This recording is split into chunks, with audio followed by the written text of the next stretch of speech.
Hello, my name's Dr. Simon Curtis. I've had a pretty tough day today and I think I should end up with a beer. Sadly, I don't have a bottle opener, so what I've first got to do is make a bottle opener to get this open.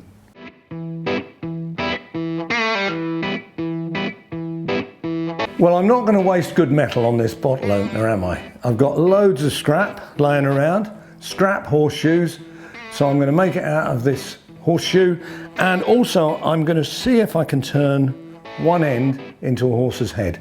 Anyway, let's get it hot.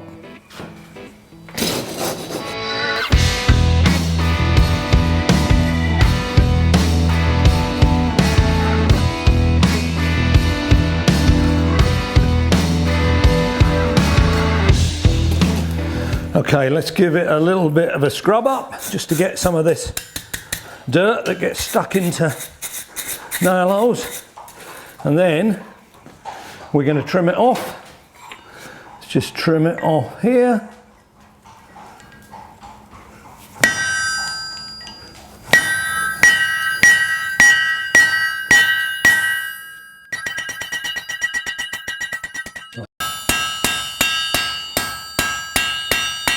So I'm just going to cool this off and then it will break easier.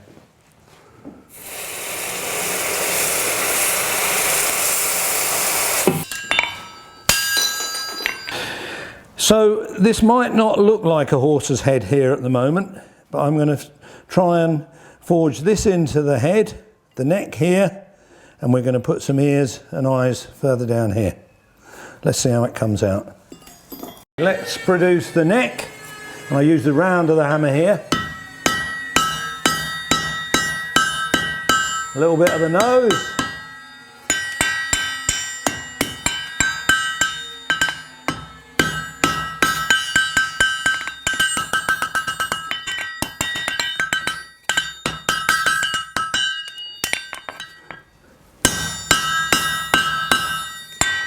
I think we're sort of there a little bit. Okay, we're starting to get a horse head shape now. This is going to be his ear when I cut it. We're going to put a nostril in here and then we'll see about the eye. We need to just give it a little bit of a brush to keep the steel clean. Let's just get some of that off. And then we look at it and we decide where our eye is going to go. And I'm going to put it in really with a centre punch. Now I think the eye should be somewhere there. Let's see. Good bulge. Then we'll do the nostril. Horses have big nostrils. Usually flared open when they're galloping. A little bit that way. And then while we're doing it, let's just put the mouth in a little bit, hey? A little bit of a mouth in here.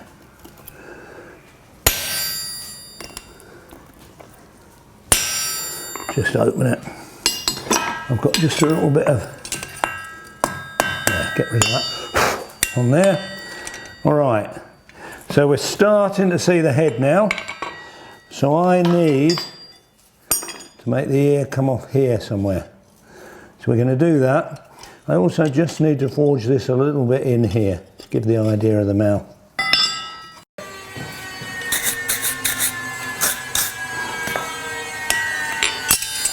Now let's just forge that nose in just a little bit more. A bit more like it. Alright, let's get the ear at the right angle. Now I need it this way round, because I've got to cut that bit back there. There goes his ear. And if I just tuck that little bit in here, if I can get it. Whoops, let's get that the right, the horse's head there.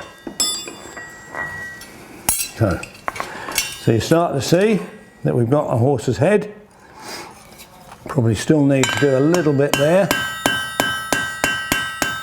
We're going to see if we can flatten this out so that it's not just two-dimensional, so we get a little bit of detail on the mane. And we've got to do it here.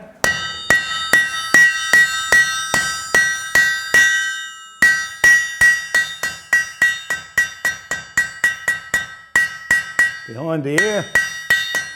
Let's just get this flashy mane going. And we don't have to extend it around very far. I'm gonna just get it warm again. Go through it again. Just to give the hint of the mane. Probably one more behind the ear. Then we should be just about there. Let's put that other one in just behind the ear a bit and have it close enough to the edge.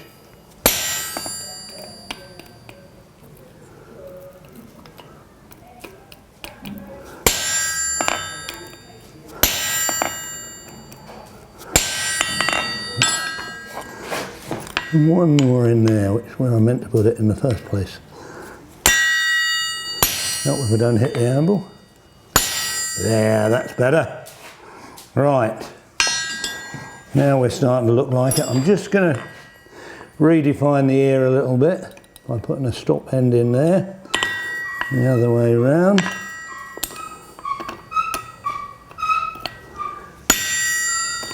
And pushing that ear out a little bit. So now we've got to do the business end, because a bottle opener is not a bottle opener unless it will take a top off. So we can see that we've got the old nail holes here. So we may as well use one to start with. I'm going to open this nail hole out and open it until we get our bottle opener at this end. So the first thing I'm going to do is open it, well, with my Pritchel and get that in there, and then I'm going to get a drift in and pull it further and further open. Okay, I'm limited with my forging tools because I've only ever been a farrier, so I have the tools to make shoes. But here we are at the Heritage Centre, and fortunately we have some ancient blacksmithing tools, and I'm going to see if they will do the trick. Let's go and have a look at them. So there's various drifts, and a drift is a tool that opens a hole, really. So we got quite a small one there, so as long as I can make the hole big enough with my Pritchel to get this one in, I think we'll use this. Then this should open it even more.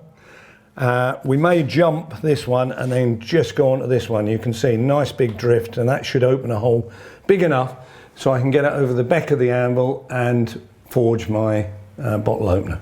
Okay, right, let's drive through this nail hole with my Pritchel. I'm putting it in sideways, and let's just open it out. All right. So, I think that's got us started. I might just push it in the other way now. All right. So, that's got us started well and truly. Give it a quick brush.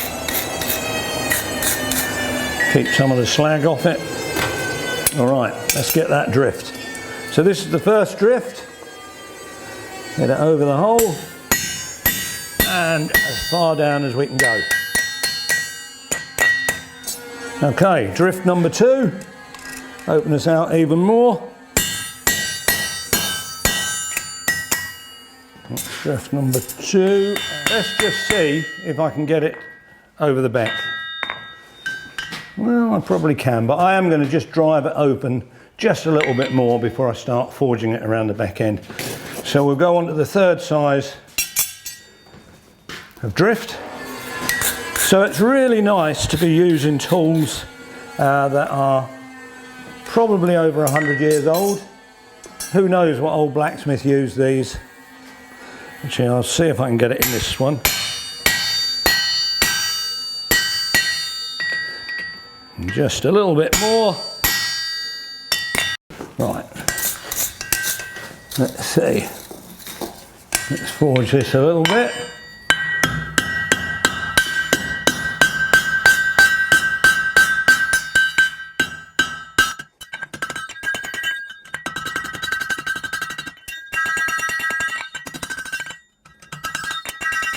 So you can see it is starting to become a bottle opener shape.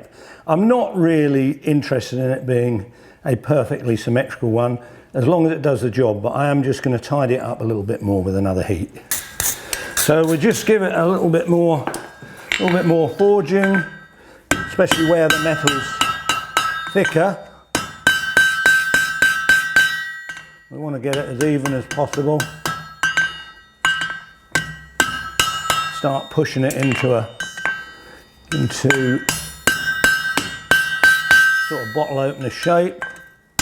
Now, all I've really got to do is I've got to pull just a little piece of metal down there, because that's where it grips the top of the bottle. So I'll get it warm and I will do it with my clipping hammer, I hope. Right, because this metal's so thin, it's getting cool quite quickly. Let's see how I can do this. I might just try drawing a little bit over the back.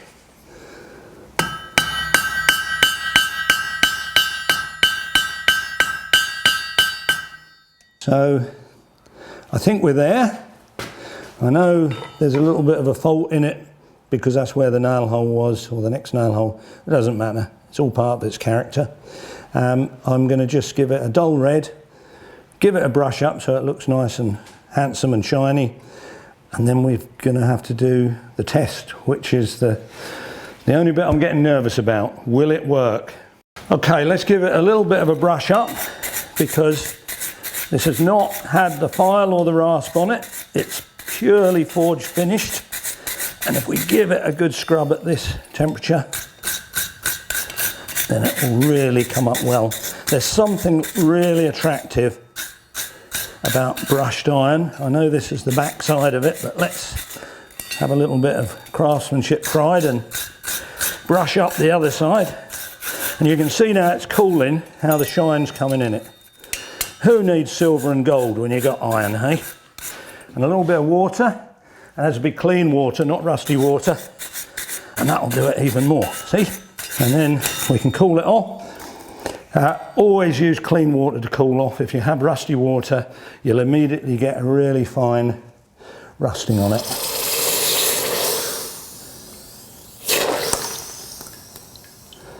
There we go, let's let it cool off. Then the big test is going to come. Does it work as a bottle opener? Because if it doesn't work as a bottle opener, then it goes in the bin. Okay, well, I could have probably opened my bottle on the side of the anvil, maybe even used my teeth, although I wouldn't recommend it. But we've made this bottle opener, and this is the bit. Does it work? Perfect first time. If you like this video about making a horse head bottle opener, then please click like.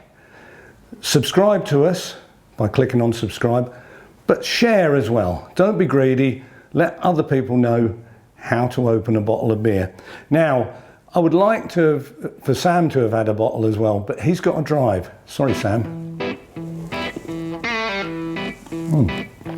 Do you know how good that tastes? Could have been a beer advert, really, couldn't it?